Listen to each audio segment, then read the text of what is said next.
We're going to talk a little bit about design, marketing, and sales, and then finish up by talking about why we want to target mobile HTML5 for the final project. So design, marketing, and sales, here we talked about the technologies that one would need to use, and, this is in the process of defining, what is startup engineering. So the first aspect is kind of a familiarity with technologies and sort of a down and dirty attitude towards snapping them together. And the second is sort of a broad background, not just in the philosophical things that we talked about, but also some idea of design, marketing, and sales.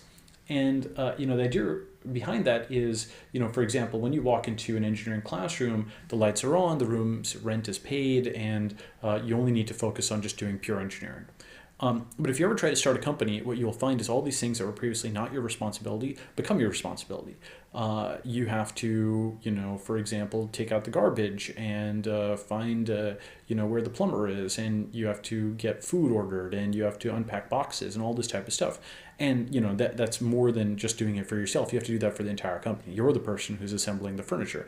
And if you have any qualms about doing that, then you probably would not be cut out for a startup. You should find that kind of stuff fun and enjoyable, because you do what needs to get done. But simultaneously with doing these lower level things, you probably never thought about how you order the Alhambra water bottles for the office, for example, in a university.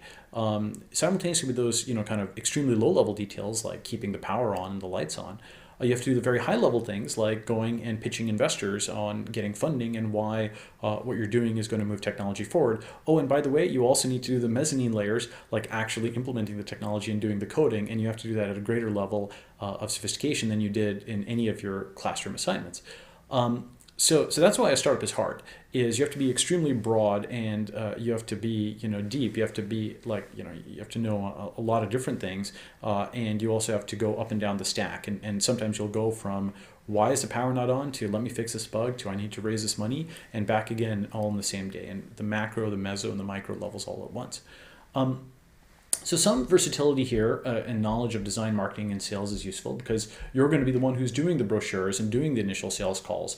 You're going to be the person who's doing all these things because until you have money from sales, you're not going to get people to be able to quit their jobs and work with you, especially not for free.